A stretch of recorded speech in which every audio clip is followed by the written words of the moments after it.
Let's talk, JoCo Cruise. Let's do some real talking. Get a little closer.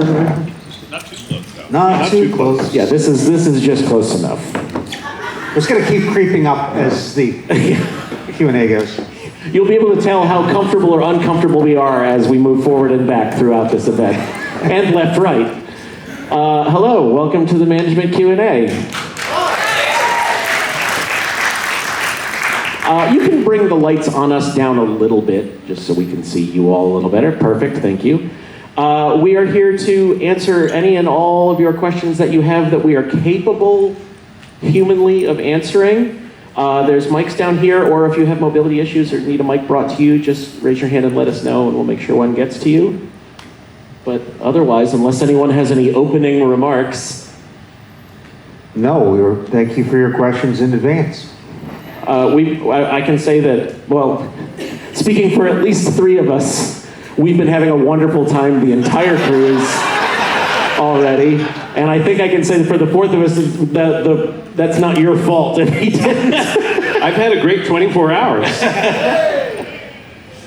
Tell us generally about next year plans. The question is, just tell us generally about next year, JoCo Cruise 2026 and plans. We're sailing out of San Diego. It's going to be on the New Amsterdam. There's going to be an amazing lineup of acts. To be named as soon as we book them. Yeah, well, I think it is safe to say, I mean, we are still working on, we have to speak to the right people and finalize things. So while we can't guarantee, we fully expect and plan to hold another land concert in Loretto. Yeah, we're excited about that too. We love that place. Yeah, and among the things that we had to do that we just got approved a week or 2 ago is we've extended our stay there till 1 a.m. We'll arrive a little bit later in Picholingue, La Paz, and we hope you can manage that hardship. So yeah, we're working towards that, and very much hope to make it happen. And we of course hope that for those of you who aren't familiar, the first 2 years we did as a charter, we did the West Coast and we traveled to this small town called Loretto and kind of took over their town square and had this wonderful... With their permission. Yeah, no. we didn't commandeer it or invade per se, but they set up their entire town square. We had a wonderful land concert, and the town threw a food festival that people still talk about, and we also very much hope and expect that something very similar will happen again in 2026. Yeah, sort of the big reason we couldn't say anything about it is the person who helped us put it together down there. It's almost this mysterious connection, this fellow who helped us with it, and we hadn't really talked with him for, I don't know, 6-7 years. Turns out he's still doing it, so we're on. Yeah, he's sort of the Mr. Wolf of Loretto. Yeah, amazing guy. Otherwise, go right ahead. Can you say anything about the questionnaire you sent out? Yeah, we can. So, who here took the questionnaire about 2027 and beyond? Yeah. Mm-hmm. For starters, incredible participation. Almost 1,600 people have responded. We're still getting a few every day, which is great. Also, if for some reason any of you are not familiar with what we're talking about, we sent out a questionnaire to all of our mailing lists, asking some questions about the options that are available to us and the choices we have to make for 2027 and to a degree beyond. And by far, the loudest response was that if the community is there and I can afford it, I want to be there. And that's always been true. Beyond that, on preferences, it's honestly all over the map. And I know behind that question is, where are we going to sail from? And we still have not determined that. But there's certainly people who have strong preferences for one port or another. One of the biggest determiners of that, just statistically on the numbers, is what coast you live on. That was a pretty big shift. People, especially if you're in the Pacific Northwest, do not want to go to Puerto Rico because it's a very long distance and would be very expensive. But we're going to analyze it in more detail. But in all, we feel like we really want to make sure we keep this to be as affordable as we can, while at the same time being mindful of people's particular preferences. And as always, it's a our goal is not to please everybody because we can't, because people want different things. So it was really great to get this feedback from y'all because it gave us a sense of where everybody stands on these various issues and what your priorities are. And now it's up to us to try to figure out how best to meet as many of those priorities as we can. And we don't make it sound like we're totally equivocating and getting defensive ahead of time. It is just, we really face a lot of competing concerns, and we understand that. I'd like to mention a couple of things while we are here that came out of that survey, because we've learned a few things as well in the same time span. For example, like, we were offering the options of, say, sailing out of Seattle or other alternate ports. At least as of right now, most of those for alternate port options for varying reasons are not going to be viable, certainly for 2017, much as we would like them to be. 2027. Yeah, please. I'll say, by far, across the board, the most popular thing that said, oh, I would be on that ship, was Alaska, no matter where you live. I'll say, last week we got a quote for Alaska. I'm not going to share the actual number, but it was almost twice as much as any other ship we could get. Yeah, I mean, Alaska cruises are very, very popular as they are. So there's a reason you see almost no full ship charters on Alaskan cruises, put it that way. And the reason really is because the cost to charter a ship on one of those routings is extremely high, such that we would, without even looking at gaming out all the specifics, we know so many people would be priced out of attending JoCo Cruise. And it's not even a matter of our being able to cut costs on our end. Like, we'll just have lots fewer performers. Like, there's no really way to make an Alaska cruise thus far for us truly feasible, at least as the event that it, as a full ship charter and the things that we are able to present. Much as we would love to do it, it just doesn't seem to be a viable option. And a general thing too, of course the ship is by far our largest expense, but the second largest one is actually our year-long staff, and that isn't going to scale up or down with any option. So that's one of the reasons why there's only so much we can do as far as itineraries. Storm just touched on what I was going to ask, which is how many people get paid to do this year-round? And how many people do you pay to do this for this week, like as a seasonal staff? For year-round, we are management. We pay ourselves as management, and we have 5 part-time, full-time. Four people on salary, and then an additional contractor who works with us very closely.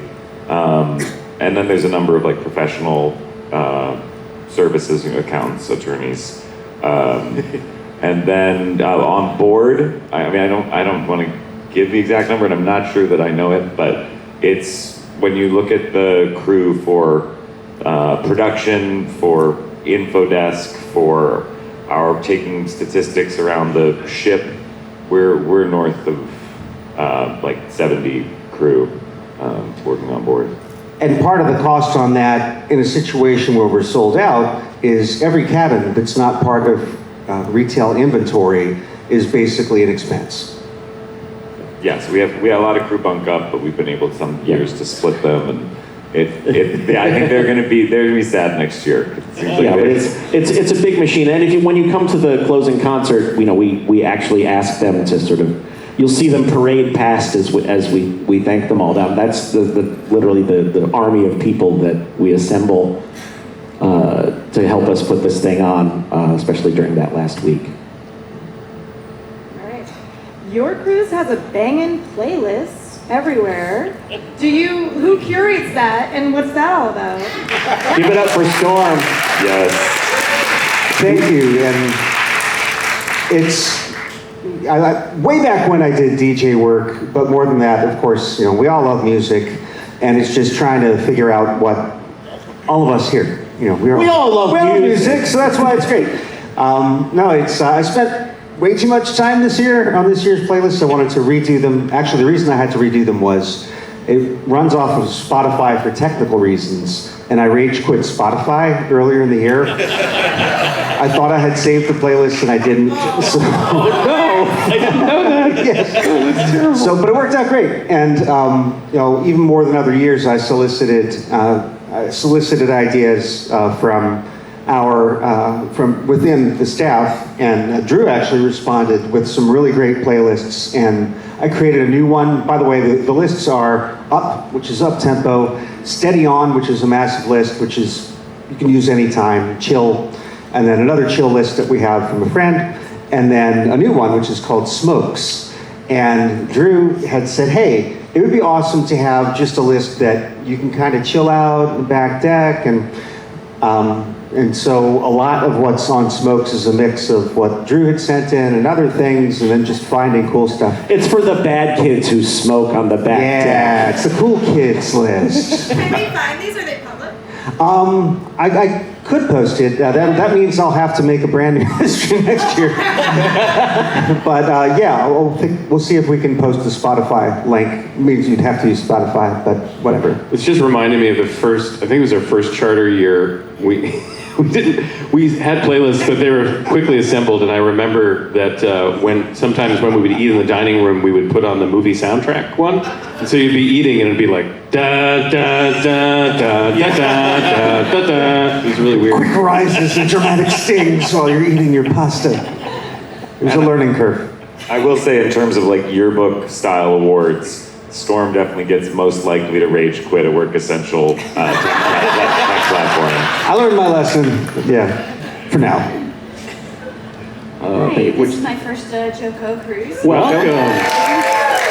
And I have been thoroughly impressed by how welcoming and safe and kind this whole group of people are. And I was curious, was that something, did you have a plan to curate that or make it, or was it homegrown and just something that you were surprised by how absolutely awesome it is?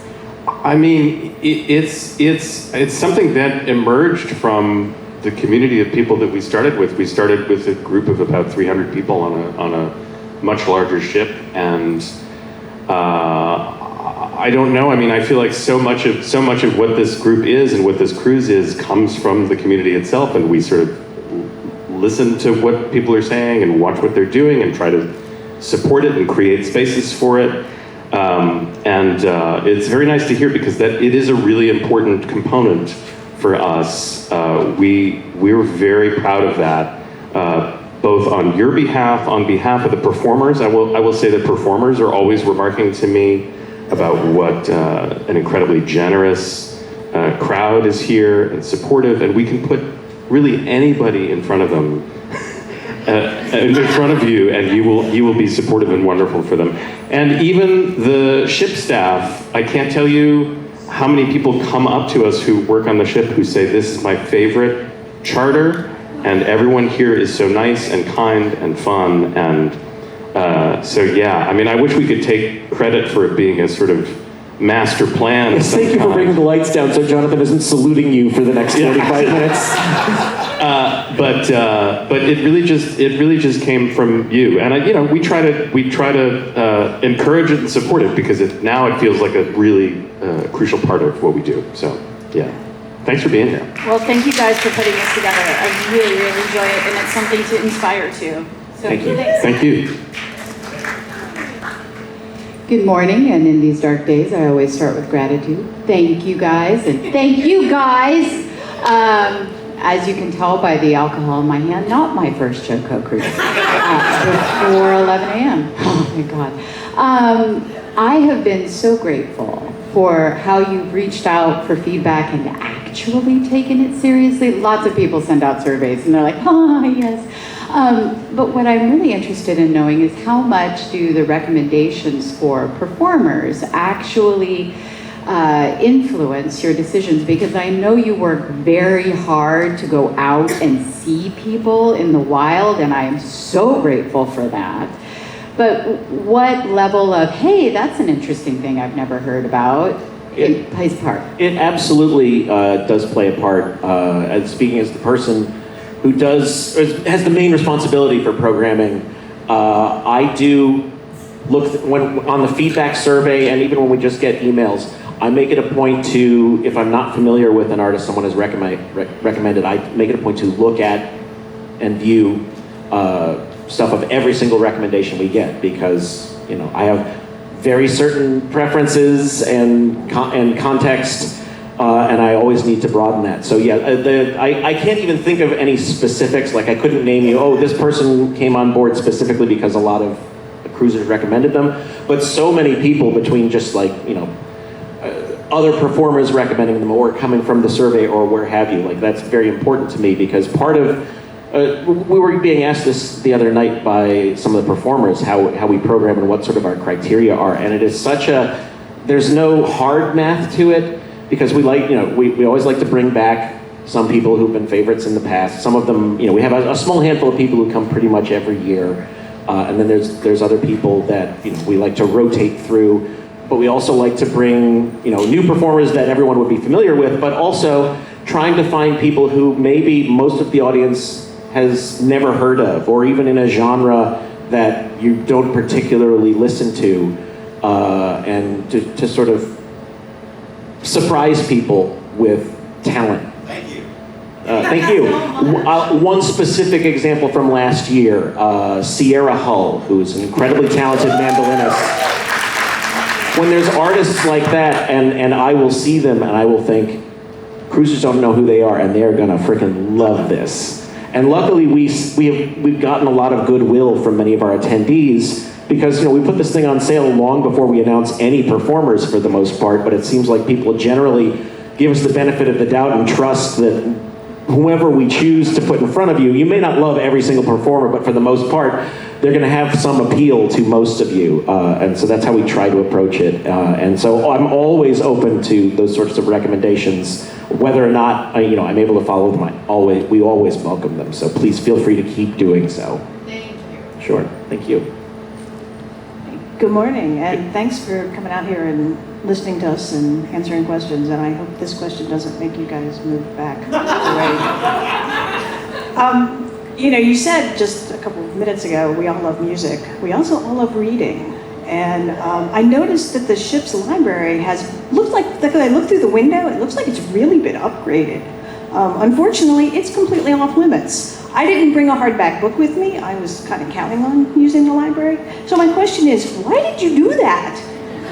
We, first of all, apologies. We have, the most valuable thing on a cruise ship is space. And we need a space for our team on board to have essentially an office area to work. And it was very, every year it's difficult finding where that space can be. And the math worked out as far as workable public spaces for public events that the library seemed to work out. And we actually this week, because it had come back, for all I know it was you, but either way, you're maybe not the only person to have requested access to the books in the library. We were trying to find a way to make those books available elsewhere. Unfortunately, they have a very specific check-in, check-out process, and we weren't able to make those books available, unfortunately. So we are very sorry that we couldn't make that happen for you, but it's just sort of the math of trying to make that work. If we didn't take the library, we might have had to take one of the conference rooms, which gets used. It's hard to believe that was the best option, but yeah, Sure. it's And a cascading effect. I understand that you needed space. So I guess my second question, my lead-on question is, are you going to use that space again next year? And so I need to absolutely make sure I have physical books. That's probably a safe bet, if you are not a Kindle user or similar to have some. I wonder if we in the community could create some sort of lending library and have shelves. Or like That's a good idea. Take a book, leave a book. Yeah, the world's largest front lawn tiny library. Yeah. Because we could probably find space where we can put our books. It was just a question of Holland America, because of the way they do their library system, they weren't able to do it on the fly. So you are here witnessing the birth of probably a new element for JoCo Cruise 2026. Oh, great. We got to hire another 10 people now. Yeah. we're gonna take like 4 cabins, and just instead of people being able to buy them, it's gonna be a huge library. I have a couple questions. Do you know how many or what percentage of people on this boat are newbies, have never been on a JoCo cruise before? With great precision. But roughly 1/3 are new. And that's actually, I won't say that's where it should be, but when we started as a full ship charter in 2017, that year was 50%. And a lot of people were confused and walked away. And then after that, that's when we really started to do things to actively welcome in new folks and have on-ramps. And it was trending, it was still around like 30 to 50% until COVID, and then everything went weird.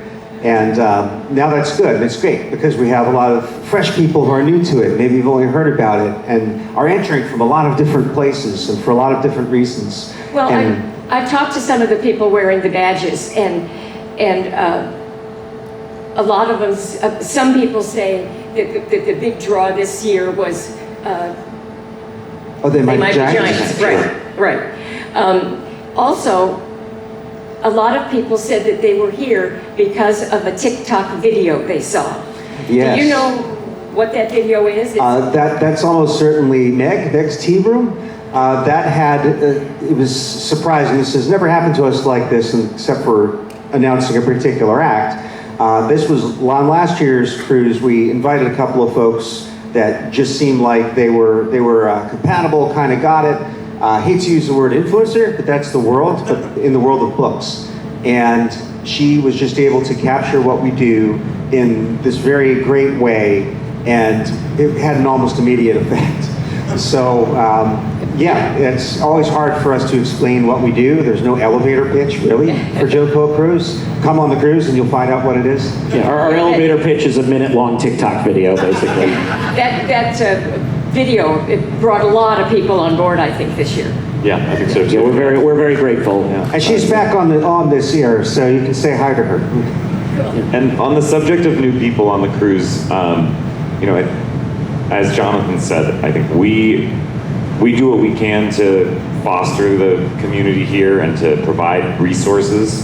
But the kindness that you all show to each other, the positivity of this week, and the way that this community welcomes in new people and immediately incorporates them into a library of 10-year-old in-jokes that we came up with at the last minute is really beautiful. So thank you. Thanks to all of you for doing that and for making this such a positive, inclusive space. And by far, more people come to JoCo Cruise directly through a friend, more than anything else. So thank you for telling your friends about this and sharing it with them, because that's the best way to make sure we have the people who are really going to appreciate, love, and get a lot out of the event. Thank you. So the first thing I have is just like everyone, thank you. Thank you specifically. My partner and I are both vegan, and well, we've been on 6 times now, and each time it seems like it has gotten a lot better. And this year is just fantastic. So thank you very much for that. Very appreciated. The question I had was regarding crafting. My partner is a huge crafter, was very excited at the extensive crafting schedule, has had difficulty sometimes, like having to show up an hour early or more to possibly get in. Some of it I know was due to supplies. There were some limitations there, and that obviously the person who's doing it can only bring so much. Makes sense. But it seemed like the space was, well, I went up there. It's not, I was surprised it wasn't larger. I understand, obviously, based on the earlier discussion, space is at a premium. I was just surprised given that it seems like crafting is for me personally, I'm not big into crafting, I enjoy it, but it seems like it's a big part though on the community of the ship. And a number of people have talked about not being able to, or being discouraged from even trying based on this. Is there can anything be done? Well, every year we take careful measurements of how many people are participating in which things, and that always goes into how we configure things in the future. And it's great to hear this feedback. Yeah. I mean, you're absolutely right that it's always. I mean, space is a premium, and we have to fit stuff in and not every space works for the same kind of event. So it's a real puzzle. But that feedback is important, and we have a whole team that goes around the ship with clickers and reports and all sorts of charts and graphs So all that stuff does figure into our planning and will figure into our planning for next year. I can't speak to the specifics, but I can say, for example, we try and work with the crafting team. They have been trying to expand the number of classes that don't. Sometimes they have to take place in that space because it is set up such that if there are materials that are sticky or paint or things like that, there's only so many spaces we can put those events in. But things that aren't necessarily limited to that, they've expanded a few more where we'll be able to put it in like the main dining room where more people can attend and participate. Some of it is, as you say, sort of supplies limited and just the limits of being able to teach a certain number of people or whatever it is. Again, we are. This is not set in a scolding way. We are well aware of the fact that there is a great demand for crafting, certainly for the classes, more than we are currently able to accommodate. We're always trying to find ways to fix that. But as we say at the same time, if we're taking space for crafting, we are taking space away from some other element, and we're always trying to keep that balance. That said, you're not afraid to express your opinions, crafters, regarding availability, and that's wonderful, and keep doing so. But just also understand, to a certain point, there's only so much space. We're not a crafting cruise, let's say, at which point we could take everywhere. But we continue to work to try and accommodate your needs and wants and requests, and we do appreciate your asking, and we apologize in advance to the extent we can't meet those. But believe me, you are not the first person, and we understand it. We wish we could expand that space up there by fourfold for you, but we'll continue to try and work to keep things. Maybe permanently reclaim the Fox News thing that you took over for the simulcast. Oh, yeah. that space could be used otherwise in the future. Is there anyone, just to check to make sure, if there's anyone that needs the mic brought to them, please feel free to raise your hand, but otherwise we will keep going through the line. Oh, so one over here. So right here and then over there. Oh, see, this is the helpful nature of our JoCo Cruise attendees. Hi, I'm Trey. I just wanted to say that the experiment was a success, and in the future, Jonathan, if you want to board halfway through the cruise. Yeah, my plan worked. Yeah. I just wanted to throw one quick thing out. If we're going to do a land concert next time, I understand the thing with the seating was weird last night, but some of us who are mobility impaired do enjoy to get right up against the stage, and kind of be in the pit. So, sure. If you could just remember that next year. We do, for our land concerts, we usually do have an accessible area set up in that area. It wasn't sort of feasible for last night for various reasons here, but exactly. I was just making sure it was that. Yes, no, we absolutely bear, that's important to us as well, so that will certainly be a part of our planning for that event. Okay, thank you.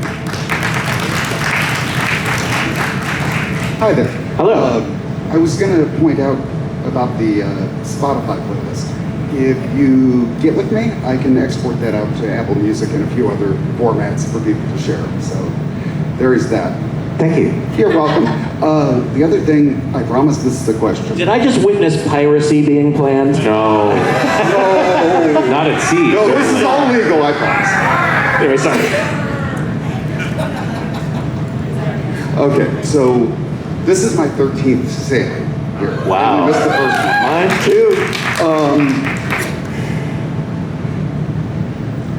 I don't know how else to put this, but prior to 2012, I had only been out of the evangelical church about 2 years. This community, this thing you've built, unironically has made me a better person year over year and keeps teaching me new things. So I guess the question I have here is, those of us that have been around longer, is there ever a discussion or a wish list of things that you kind of wish the veterans would do that they're not currently doing to help? It's a little noisy up here. What's the last part? Is there anything we wish what? That you wish the long-timers, the veterans that have been on the cruise, is there anything you wish that we could do to help out more than we are already doing so? Honestly, I don't think so. No. I feel like you being here. That's actually shocking. Yeah. Well, no. I mean, you being here is a huge part of it, and I mean, thank you for saying that. That's very meaningful to us. It is the absolute truth. Well, and that's just such a classic JoCo Cruise question. Like, I paid to come on your vacation. I'm a very loyal customer. She's like, do you need anything though? Can I bring you on? And it's a rare thing. Like we asked that question in all the surveys. Like, which cruises have you been on? How long? And it's wonderful to see that we have these cohorts, these traveling groups that have started in different years, that have been on different years, and it's that knitting together that both makes and retains what this is. So thank you. Spread the word. That's always helpful. Bring people that you believe would love this community and be a part of this community. Yeah, I was going to say, like, easily the best thing anyone here can do is telling your friends about the experience. Because again, we don't have a quick elevator pitch. We can't just say it's the Kiss cruise. It's all about Kiss. It's about all these 80 different things. But the easily best way to sell it is your enthusiasm for the experience that you had. Another specific I could actually say, we always welcome, if you want to volunteer to be a helper during any year, Tara's team, and let's give it up for all of our volunteer helpers. We specifically request that, like, people who are on the cruise for the first time not be a helper, just because we want them to fully enjoy and experience the cruise and understand the vibe. It's not that we don't think you're capable of doing it, but then if you come back for a return cruise, it is always welcome for people who've experienced it to be a helper. There's all sorts of roles and capacities you can fill. That is always certainly helpful as well. But otherwise, yeah, just keep being as wonderful as you are, and both on board and off. That means the world to us that people come back 13 times for this crazy thing. And actually, a neat story on that. So Bill Corbett, a guest this year, he had not been on since, I think, 2012. And I asked him, like, what seems different to you? And he said, well, it's definitely different, but also the core of it's the same. And that the one big difference is now we are one ship, and we do not have another group. We're not a small part of a larger group. So it is that continuity that makes it happen. And thank you.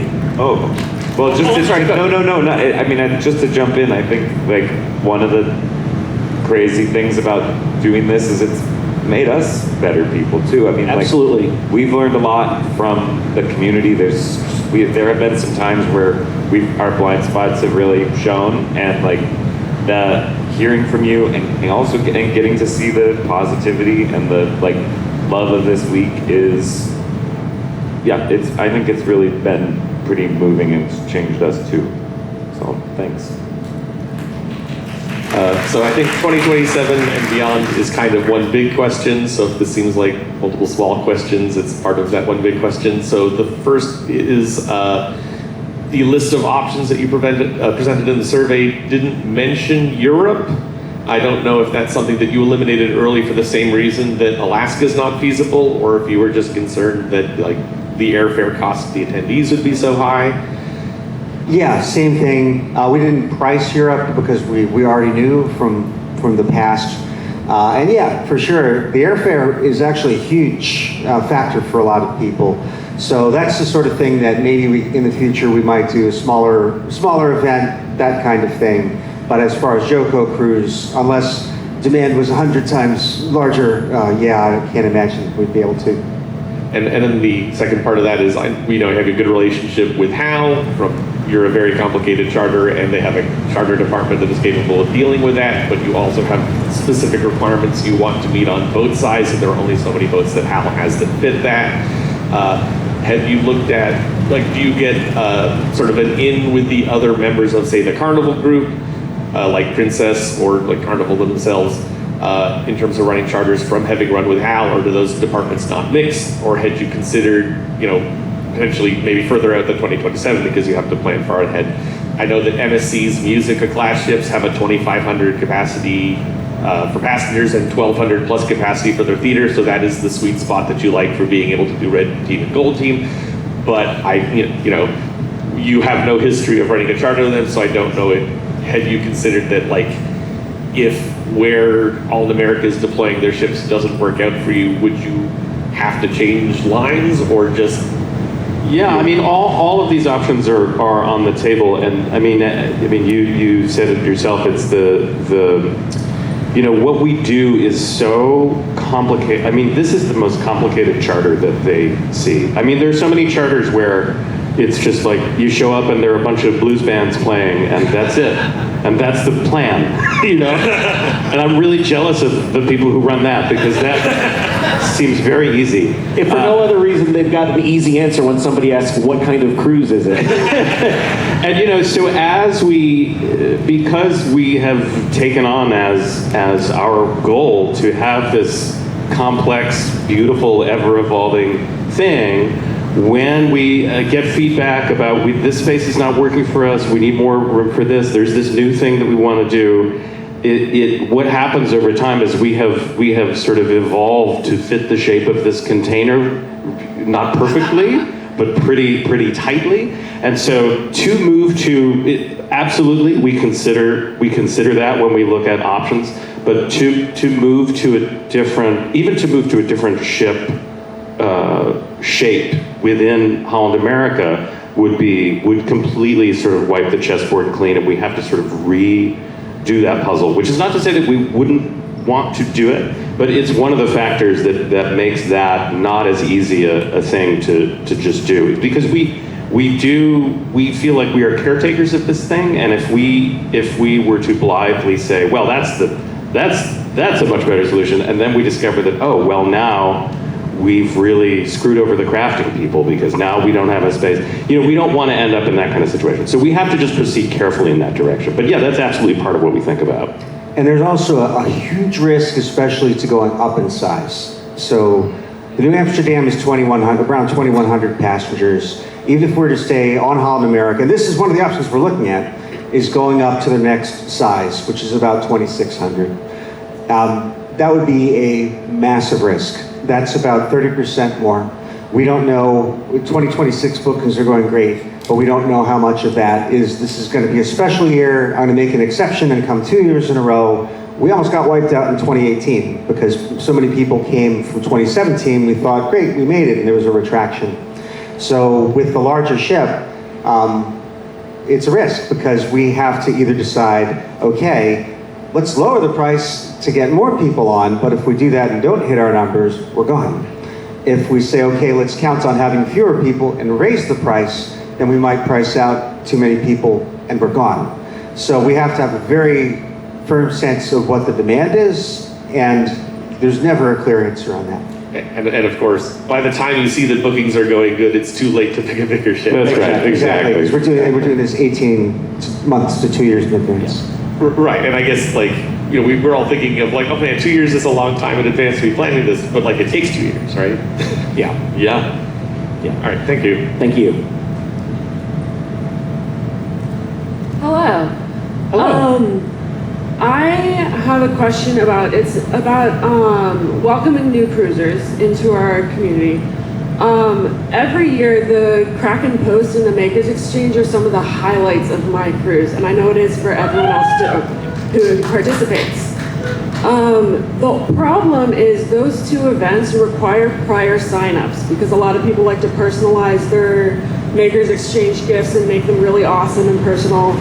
And Kraken Post, you have to not overwhelm people with how many gifts they have to give, so teams are assigned. And Meg's Drinkwater does an absolutely amazing job setting this up. The problem is, unless you're in the right corner of Facebook or maybe the Discord or somewhere, it's hard to know about those signups. And I'm really hoping that in the future we can have a call out for certain shadow events that are like, hey, if you're interested in this, you need to sign up ahead of time. Look for it.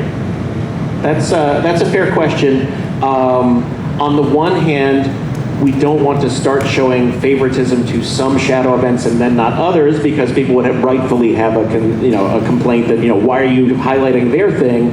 I want my thing to be popular. Why don't you call it out in your email as well? But that said, some of these events like Kraken Post are extremely popular, and we want them to be known. I think there's probably a way we can, at the very least, point people towards more clearly towards those ends of things without, incorporating them as official events. Well, and I think one thing I'm thinking might be possible is like if a new cruiser section or like new cruiser resources piece was in the wiki, like that could be something, one place we could highlight.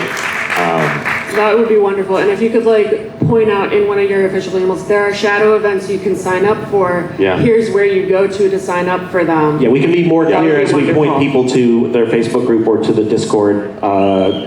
Some of those specific reasons they can go to there, rather than just meet other people. That's entirely a fair question. And please, we will remember this, but also when you fill out your post-cruise survey, which we sent out to everyone, please make sure to mention that in the comments, just so we have backup on that. But that is an absolutely valid request. Thank you. Awesome, thank you.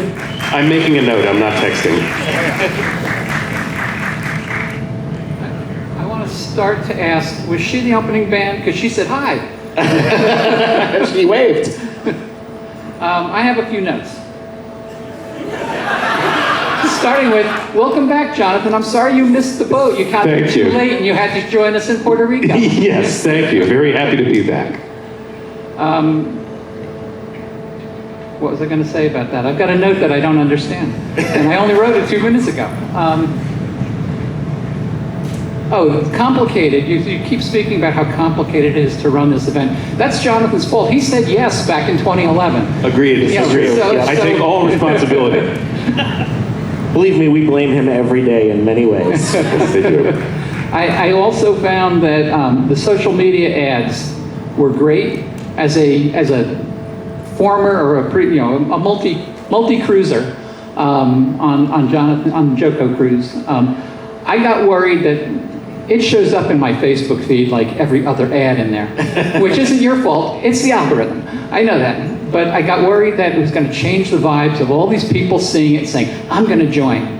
I do want to say, didn't change the vibe. I love the people and I love the new cruisers I've met. That's great to hear. And a shout out specifically to Storm, who has been helping with our whole social media team. Yes, and I want to pass that shout out to Sarah Compton, who runs all of our socials. She does an amazing job, and that's the goal, is to not just be putting out ads to get anybody, but to make sure our people find us.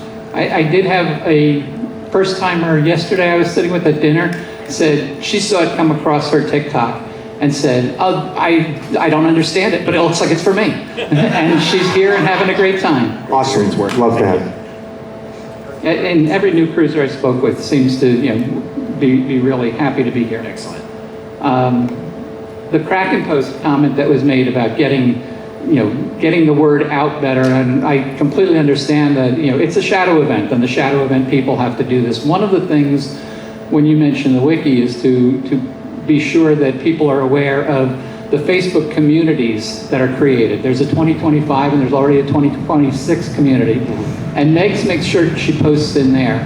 The issue with her post is, not an issue, isn't the right word, but she puts it out with a Google Doc. It's a different doc every year. It's a different doc, every time she needs to make a new doc for it. So, it's not something that can go in the wiki and say, hey, go to this site and find out this. It happens to change every year. But one of the things to definitely point out is to make sure everybody knows that there are multiple communities for the JoCo groups in Facebook. Absolutely. And I use Facebook because I have the JoCo groups on there. I open my Facebook and I go through all the groups, and I say, yep, I'm done, and I go on about my life. In addition, we might want to point out that the wiki that's there for JoCo is relatively new, and is still building. So we need to all be aware that if you got an idea of what you want in it, get the word out and it'll get there. The art director on board this ship. Brothers, stop, family, let's go. Yeah, take it easy. I got notes. And we're gonna. And I just want to point out, it's not brother and sister. Thank you. So we do want to make sure we have time for others, but we'll I go through understand, as many of your notes. But and I didn't plan to go this far. That's sorry. okay. But the art director was very confused. He insisted to me that Jonathan Colton was here all week. He opened up the first week of the show. Oh, good. That means we fooled him. We fooled. Yes, it definitely fooled. That was the last of my notes. Well, thank you very much. Thank you very much. And that's very, very good points about the wiki and pointing people to all the various resources we have. We absolutely encourage that. Thank you And very we much. very much enjoy this every year. Wonderful. Thank you for being here. Hello. Hello. 12-year veteran. Could you bend the microphone down just a little bit towards you? Get a little closer. There you go. I don't know anything about these things. I am incredibly, Yep, you're good. incredibly shy, so. That's okay. Sorry. No. Me too. Lending Library. We are a community of solutions. On the 11th floor, there is all kinds of shelves that just has Holland America decor on them. That if the Holland America decor went away, we could start the Lending Library in an hour. That was already here in my brain. Yeah. Great. We will gladly make signs and put them up there. I would donate books myself, but I am a Kindle girl, so I can't do that. But Just put your device up there. I'm sure. What could go wrong? I'll just username, passward, it'll be Yeah, great. sure. I'm sure no problem. Social security will number come too, from and if you have that. some credit card info. Exactly. If anyone, if we can do, We need this? to talk with Holland America because whenever we want to use some of their space, we want to make sure that we're not stepping on toes, so to speak. So even if we're not able to put it together this year, this is a fabulous idea. If we're able to make something happen, we will try and get some announcements out about it. Okay. But thank you. Yeah, that's excellent. See, we don't need to be here anymore. They seem to be able to just handle this. We will do it ourselves. But yeah, just we can make signage or whatever. Just let us know if we can do it, and we will make it happen. Sure. Thank you. Thank you for stepping forward with that. I believe the crafters will be crocheting a shelving unit in the next foyer. Book cozies for everybody. If it was possible to 3D print on this moving ship, it would be happening right now. So. Thank you. Book hammocks. Anyway, first of all, I'd like to say I had a couple of issues with booking online when booking opened, and whoever was behind the other end of the computer got back to me within 15 minutes every time, bounced back, fixed my issues, part of which were my fault, part of which were just general IT stuff. And I really appreciate that. Very helpful, very prompt. And I heard that you guys were all doing it from like the Hudson room on board the ship, so you were doing it with no internet, so I don't know how you managed it. Well, we had internet. But for values of internet. Second of all, this is for like, thank you everybody here. I said to my friends back home, I'm going to go on this cruise, I'm going to be masked 18 hours a day, it's going to kind of suck, but the best thing in the world is the fact that absolutely no one will blink at the fact that I'm masked 18 hours a day, unlike real life. Like nobody says, are you scared? Why are you scared? What's wrong with you? Like, no, everyone's like, hey, mask, no problem. Do I need a mask? Okay, no problem. Third of all, I really like the morning show, but every single time I turn the TV on, it starts, and it is driving me slowly mad. So could we please have that? I know it's Maybe probably muted on the ship, autoplay. That's a good note. That's a very good note. Yeah, if it could be something that you would deliberately go to instead of having every single time. We've been learning a lot about the ship's on-demand system this year, and about things we thought we knew about it are not exactly true. And that is a very good note. I have noticed that it does that as well. So. Thank you. Weirdly, it does not do that on my sister's in her stateroom. So who knows? You got one of the special TVs. I got one of the special TVs. Yes. And to your earlier point about the customer service inbox, we are a small team, as I said. It's 4 year-round employees and then a year-round contractor. We got Anna and Tara are mostly the inbox. So thank you for, and they are great. So thank you to Tara and Anna, and to the whole team. We couldn't do it without them. Yeah, we do not use AI, so it's people. And also, while we're shouting out, we debuted a brand new booking engine for 2026. Drew and his team have been working for an extremely long time to build a better booking engine, and we could not be prouder of the results that he's got. And we thank you all for sort of beta testing it for us. We learned a lot there too. So we have time for whoever is remaining in line. You can stay in line. If you're still in line, stay there and vote. But yeah, let's keep going. Hi. You've alluded to this already, and if much of my question has already been asked, I came in late. Let me know, and I'll watch Angela's recording later. Obviously, things are getting more logistically complicated, as evidenced by the survey that went out. It's logistically more complicated for us, so my flights down here were more expensive than the cruise. So I can only imagine how much you're feeling it, if I'm feeling it to that extent. I guess the question is, how quintessential is the ship to the experience for you? I know the idea of land cruise has been kicked around in the past. Is that something you revisit from time to time and look at logistically? Is it a dead issue? Is it ship or nothing? By no means a dead issue, but it's such a different beast in every way, from staffing to expenses and budgets to programming to vibe to pricing. It's so hugely different that more different than you would think too. Yeah. And again, it's such a. I just want to say we're all really sad and angry about the state of the world, and it is heartbreaking. In particular, the feelings around Florida and the hostility toward the LGBTQ plus community from the administration is unconscionable and awful. So we are really struggling with how best to serve this community, and we have heard from people, I will never sail out of Florida, I will never set foot in the state of Florida again. We've heard from people to say, I can't go if it's on the West Coast because it'll be too expensive for me. We've heard people say, I live in Florida and I really want you to sail out of here because bring the fight here, bring this event here, we need this. So, I think my main thing is that I want to keep this thing going. I want to be here to serve this community in the way that we can. And so we are, above all, I think, we don't want to ruin this thing because we want it to be here for you and for us. So that is our fundamental motivation whenever we think about these things. So, I'm sorry, that's not the question you asked at all.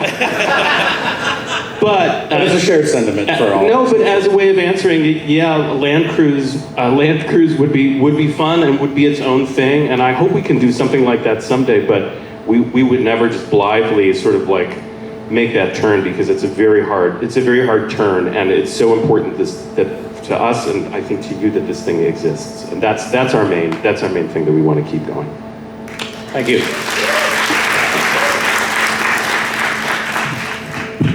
Hello, I'm Krista. I have forced my barbershop tag booklets on several of you several times, I know, but I just wanted to point out / make a comment / suggestion / hear your thoughts. I'm part of the Barbershop Harmony Society, and one thing that we do at our international conventions that's really special is have a group sing of the song Keep the Whole World Singing, which is like the anthem of the Barbershop Harmony Society. And at the end of the convention, there's like 5,000 people that are singing this song in 4-part harmony. And I know that it's an extremely special experience for a lot of people. And granted the number of musicians on this cruise and the number of attendees that I see at my event, it seems like it might be fun, to have some sort of like a cappella sing at some point that would be involving like the whole audience in one of these main stage shows. So just putting that in your heads, and maybe what are your opinions on something like that in the future? Well, you are talking to 4 veteran a cappella singers. Yeah, and Jonathan did write a cruise alma mater this year, so. That's true. I'm not sure my arrangement is super great, but And it's please not improve upon it if you will. And it's not a cappella, but we do have a similar tradition in the final concert where we sing John B, Sloop John B, which is... That seemed to have evolved organically as kind of an unofficial final anthem for the cruise, so it's in the same spirit, certainly, if nothing else. But thank you for the suggestion. It's important. Thank you. Thank you.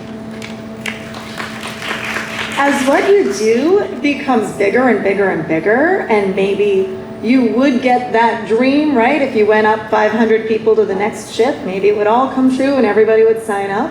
How much do you worry internally as a team about blowing up your spots, so to speak, and becoming actually mainstream, God forbid, right? Like, is that a concern? I've been in this business for a long time. There's no danger of me becoming mainstream. Okay, good. Don't worry. That ship has sailed, as it were. And that's why we worry about scaling up, is we don't want to grow just for the sake of growth.